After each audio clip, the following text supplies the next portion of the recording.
Situasi politik di Indonesia nampaknya sedang tidak baik-baik saja, atau bahkan bisa saya bilang sedang krisis gitu. Dan itu tanda-tandanya bisa kita lihat, bisa kita baca dari sikap Presiden Prabowo yang beberapa hari lalu itu tiba-tiba membatalkan pertemuannya dengan Perdana Menteri Malaysia dengan alasan sakit atau demam. Yaitu alasan yang disampaikan kepada Perdana Menteri Malaysia. Padahal aslinya, kenyataannya ya Pak Prabowo nggak demam tuh. Bahkan ketika sampai ke Indonesia ya langsung melaksanakan rapat terbatas di Halim, dan kegiatannya begitu padat setelahnya, dan tidak ada tanda-tanda demam atau sakit yang kemudian mengharuskan Presiden Prabowo membatalkan pertemuannya dengan Perdana Menteri Malaysia. Apalagi alasan pembatalannya itu karena demam, dan pembatalannya dilakukan H-1. Kalau kita membaca dari pernyataan Seskap tadi gitu ya, yang membantah bahwa Presiden Prabowo ini sakit atau demam tapi pulang ke Indonesia dan membatalkan pertemuannya dengan Perdana Menteri Malaysia itu karena ada urusan di dalam negeri gitu ya, itu kita bisa pahami bahwa nampaknya ada sesuatu yang luar biasa mendesak dan harus segera membuat Presiden Prabowo pulang ke Indonesia. Karena kalau tidak ada sesuatu yang mendesak, karena kalau hanya sebatas alasan rapat jelang tahun baru atau akhir tahun, itu semua sudah direncanakan.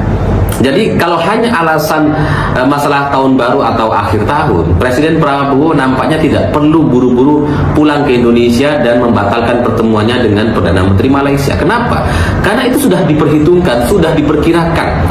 Makanya Presiden Prabowo dijadwalkan untuk bertemu dengan Perdana Menteri Malaysia. Karena ya kalau soal Natal dan Tahun Baru itu hal yang ya biasa saja. Jadi ya nampaknya memang ada sesuatu yang luar biasa, di luar perkiraan, di luar prediksi, yang kemudian membuat jadwal Presiden itu menjadi berubah H-1. Dan ini tidak biasa gitu. Karena sekelas Presiden untuk alasan demam itu nggak bisa diterima. Oke lah, memang Presiden juga manusia tapi Presiden itu bukan kita. Presiden itu ya lengkap peralatan dan stafnya, sehingga ya semuanya diatur, dijaga sedemikian rupa agar tidak demam. Kalau kita ya demam itu wajar masyarakat gitu. Tapi kalau Presiden, Menteri bangun tidur langsung cek darah, semuanya harus dikontrol gitu. Jadi alasan pembatalannya apalagi H-1 terhadap Perdana Menteri Malaysia itu bisa dibilang tidak biasa, sehingga memang nampaknya ada situasi atau hal yang sangat darurat yang mengharuskan Pak Presiden harus segera pulang. Karena kalau Presiden sudah bikin jadwal gitu ya, jangankan ke Perdana Menteri Malaysia atau kepala negara lain, untuk acara di kampung saja, di desa atau di provinsi dan kota, di Indonesia, di dalam negeri, kalau pas Pampres H-2 sudah berjaga di sana, itu kayaknya mustahil Presiden nggak datang, atau mustahil Presiden membatalkan agendanya. Itu pasti terlaksana. dan nggak ada tuh alasan demam atau nggak ada. Jadi ya pembatalan H-1 yang disampaikan kepada Perdana Menteri Malaysia ini, atau malam sebelum pertemuan, itu kemudian memang mencurigakan, dan nampaknya ada situasi darurat yang mengharuskan Presiden harus segera pulang. Tapi kepada Perdana Menteri Malaysia ya jelas beliau tidak akan bisa mengatakan hal yang sebenarnya. Pihak istana tidak bisa menyampaikan ada situasi darurat di Indonesia dan kemudian menjelaskan terlalu detail, pasti enggak lah ya. Jadi diambillah jawaban ya demam lah. Karena cuma alasan itu yang kemudian bisa dimaklumi oleh Perdana Menteri Malaysia dan pihak Malaysia. Kalau alasannya adalah ada situasi kondisi darurat atau ada situasi yang mengharuskan Presiden harus pulang ya, itu nanti akan menjadi bahan tertawaan atau dianggap tidak mampu mengendalikan pemerintah atau negaranya, sampai kemudian Presiden harus segera pulang. Nah, sekarang pertanyaannya, situasi apa, ada keperluan apa di Indonesia yang kemudian membuat Presiden harus tiba-tiba melaksanakan rapat terbatas di Halim? Dan semalam ada rapat bersama ketua-ketua partai Kim Plus untuk kemudian membahas sesuatu yang kita juga nggak tahu itu apa. Alasannya ya biasalah, sering ketemu, ya ini soal Natal dan Tahun Baru dan sebagainya. Tapi sekali lagi itu menjadi satu tanda-tanda bahwa ini nampaknya tidak biasa. Nah, kalau kita membaca dari peristiwa yang ada, serangkaian peristiwa dari sejak Presiden Prabowo membatalkan pertemuan dengan Perdana Menteri Malaysia sampai semalam terjadi pertemuan dengan ketua-ketua partai Kim Plus, ini hanya ada satu peristiwa yang sangat luar biasa atau tidak biasa, yakni langkah liar KPK yang tiba-tiba menjadikan Hasto Kristianto atau Sekjen PDI Perjuangan sebagai tersangka, karena ini nggak masuk akal. Kasus Harun Masiku dengan Wahyu Setiawan atau Komisioner KPU itu adalah kasus mereka, nggak ada sangkut pautnya dengan Sekjen ataupun Ketua Umum Partai PDI Perjuangan, tapi ini kemudian tiba-tiba dijadikan tersangka.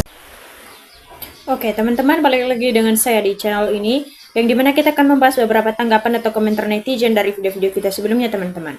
Nah, di sini ada yang menyatakan KPK sekarang ini nggak jelas karena rekrutmennya saja tidak dipublikasikan. Jadi pasti ini orang-orang dari Mulyono. Nah, rugi mengeluarkan triliunan rupiah untuk operasional KPK, hasilnya ngurusin kasus receh di bawah 1 miliar, bubarkan saja. Nah, ganti ketua KPK-nya semua titipan Mulyono aja, kasusnya Mulyono proses, tidak ada Kaisang Gibran Mulyono. Bansos ganti ketua KPK-nya, ambil TNI saja. Nah, ketua KPK-nya votingnya di DPR itu sudah di voting dulu. Ya, pesanan Mulyono karena hanya pura-pura di DPR melalui voting, padahal sudah di skenario Pansel Mulyono dan kroni-kroninya. Nah, rakyat tetap nggak baiklah percaya KPK akan menyelesaikan kasus-kasusnya di Dasti Mulyono karena sudah disogok duit haram. Ya, sama dengan rekayasa, rakyat udah lama nggak percaya dengan KPK atau penegak hukum yang nggak berguna sama sekali. Nah, Pak Presiden Prabowo yang terhormat, ganti saja pejabat KPK yang tidak becus. Banyak putra-putri bangsa yang lebih baik, berintegritas, punya naluri dan akal sehat yang baik sebenarnya. Ya, kalau situasinya negara begini terus, presiden yang tidak bisa memilih pembantu ya beginilah jadinya. Lihat saja, nggak sampai 2 tahun menurut penerawangan presiden akan lengser. Wong kasus-kasus yang kecil nggak bisa diselesaikan, kok bahas yang gede, jangan omon-omon lah ya. Nah, pecat ketua KPK yang bisa memecah belah bangsa, kerja atas perintah Mulyono si Raja Jawa yang bengis itu. Nah, sepakat, KPK sangat tendensius, terkaku jauh berpolitik, ganti atau bubarkan. Nah, harus dipecat ketua KPK yang baru. Ya, tidak lain orangnya Jokowi. Sama juga saat Firly jadi ketua KPK, dia orangnya Jokowi juga. Ketua KPK harus dijabat oleh orang-orang yang profesional. Ya, jikalau KPK kerja berdasarkan pesanan hukum, berdasarkan pesanan hancur, ini negara oleh koruptor. Bapak Prabowo harus bersihkan koruptor dan pengkhianat negara. Ya, kalau mau tenang kondisi di Indonesia, Pak Prabowo harus berani tangkap dan adili Jokowi sekeluarga beserta kroni-kroninya. Ya, kalau Pak Presiden mau berantas koruptor, coba kasih KPK pada Pak Abraham Samad dan kawan-kawan jadi pimpinan. Ya, persoalan Harun Masiku bukan persoalan kecil, justru masalah ini adalah masalah yang terbesar dan mengancam semua politisi yang sedang berkuasa maupun yang sudah tidak berkuasa. Ya, betul memang harusnya Budi Ari dan Kapolri harus diganti. Itu orangnya Mulyono, kerjanya tidak profesional tapi cuma menyenangkan Mulyono saja. Nah, begitulah takutnya penegak hukum terhadap raja yang sudah tidak punya kekuasaan lagi. Logika hukumnya jadi tumpul. Ya, Pak Prabowo singkirkan semua menteri titipan Jokowi kalau ingin Indonesia lebih maju lagi. Ya, kalau memang dipecat ketua KPK, alhamdulillah sejak kami sudah bisa dinilai apakah kelebihannya sama saja dengan Firly, oknum dari institusi yang sama, jadi kinerjanya bergerak sesuai pesanan si Mulyono. Ya, mudah-mudahan Pak Prabowo tegas soal ini demi rakyat juga. Nah, ada juga yang menyatakan pecat semua pimpinan KPK orang-orang titipan Mulyono yang dipaksakan ke Pak Prabowo. Ya, setuju pecat semua, kalau presiden baru, menterinya juga sebaiknya baru untuk ya. Pak Prabowo, kalau Anda mau tenang kerja demi negeri ini, ganti semua titipan Jokowi di kabinet Anda itu sebenarnya. Ya. Ya, kalau semua menteri dari Jokowi diganti, bisa-bisa Prabowo juga diganti karena Prabowo menangkan yang menangin Jokowi. Ya, setuju. Itu yang diharapkan semua rakyat Indonesia. Jadi nggak tergantung dengan mantan presiden, apalagi mantan sudah nggak begitu disukai rakyat lagi. Ya, diperiksa dulu lah, jangan diberhentikan atau diganti. Kalau masalah bidik dulu, jangan kayak Pak Lembong dan Pak Hasto itu di menteri-menterinya bermasalah. Kok diam-diam baik, kejar ke Antartika kejauhan, diketek sendiri aja diam. Ya. itu memang sudah dalam agendanya Presiden Prabowo Subianto sebenarnya untuk 100 hari kerja. Ya, karena beliau orang yang punya adab, sopan, santun, dan beretika. Maka dari menteri sampai aparatnya sisa-sisa Jokowi memang sudah dijadikan catatan Presiden Prabowo Subianto. Maka untuk menteri-menterinya Jokowi siap menghadapi hukum bagi yang terindikasi hukum agar para pembantu-pembantunya Presiden Prabowo Subianto betul-betul sepaham dan sejalan dengan pemikiran beliau yang tidak sepaham mundur saja. Ya. Nah, saya setuju Menteri Titipan Mulyono diganti, insya Allah kerja Bapak Prabowo tenang dan tentram. Yang jadi ruwet negara gara-gara Mulyono masih turut campur tentang pemerintahan Prabowo ini. Ya, saya berharap Pak Prabowo ganti semua Titipan Mulyono ini sangat berbahaya kalau tidak dipecat. Semoga Pak Prabowo tidak hanya omon-omon, buktikan untuk rakyat juga. Nah, kalau Pak Prabowo pengen nyaman menjalankan pemerintahan, ganti Ketua KPK, Kapolri, dan Mendagri. Ya, sepertinya hukum Indonesia sudah menjurus ke hukum rimba. Siapa yang kuat itulah yang menang. Nah, tunjukkan seorang prajurit Kopassus. Pak Prabowo harus tegas. Jangan mau setir oleh Mulyono, jadilah jati diri sendiri. Pecat segera Ketua KPK karena tidak fokus bekerja demi negara, tapi melindungi kepentingan Jokowi sendiri. Nah, mantap, Pak Prabowo pecat segera Ketua KPK sudah tidak taat sumpah jabatan bohong curang. Ya, bagaimana dengan Ketua Bawaslu KPU? Apakah jujur waktu Pilpres kemarin? Kalau nggak jujur, haruskah juga dipecat dong? Berani nggak?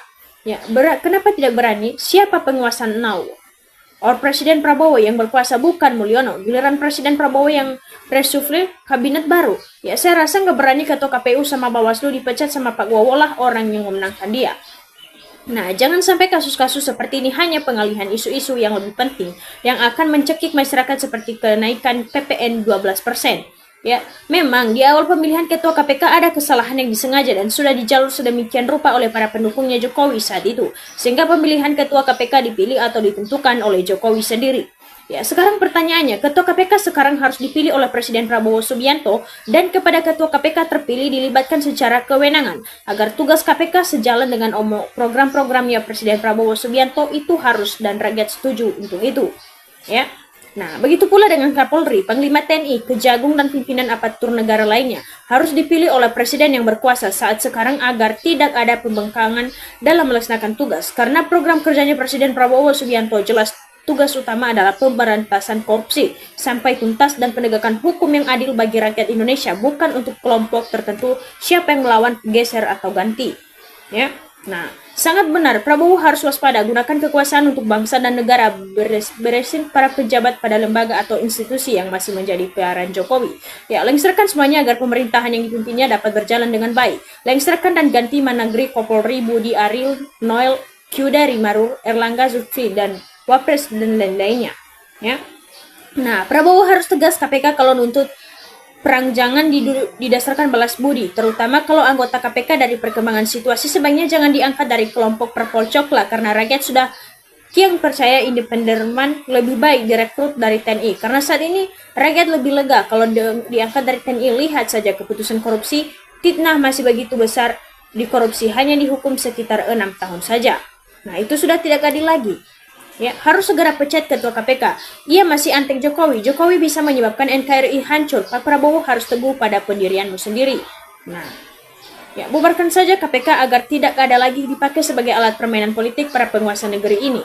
Kembalikan kasus-kasus hukum ke Polri, Kejaksaan, Pengadilan, sebab rakyat sudah nggak percaya KPK lagi. Ya, Pak Prabowo harus tangkap situasi dalam bahasa Jawa. Landep panggaritane. Cepat ambil sikap dan tepat, jangan biarkan politik riuh atau hiruk pikuk agar Prabowo tenang bekerja. Saran Ketua KPK Titipan Mulyono, kalau tidak MK negara tetap akan kacau. Ya, tolong ganti segera ketua atau wakil ketua KPK karena kerjanya tidak kredibel atau tidak profesionalitas ataupun tebang pilih. Bentukan rezim Mulyono sehingga menjadi alat kepentingan politik untuk melawan dan membungkam lawan politik. Nah, KPK sekarang pada kebal hukum. Mohon Pak Presiden pecat saja Ketua KPK yang gak becus ngurusin kasus. Gue udah muak KPK sekarang. Ya. Dulu Pak SBY ketika sudah pensiun, beliau diam dan santai saja. Sekarang Mulyono sudah jadi mantan masih terus gentayangan, sangat memuakkan. Ya, Ketua KPK unfaedah, layak dipecat. Pecat Ketua KPK sekarang ini, antek Mulyono untuk menangkap lawan politiknya. Nah, oke teman-teman, demikian saja video kita kali ini. Semoga kita bisa berjumpa lagi dengan video-video kita berikutnya. Jangan lupa ditonton dan jangan lupa ditinggalkan subscribe-nya. Terima kasih.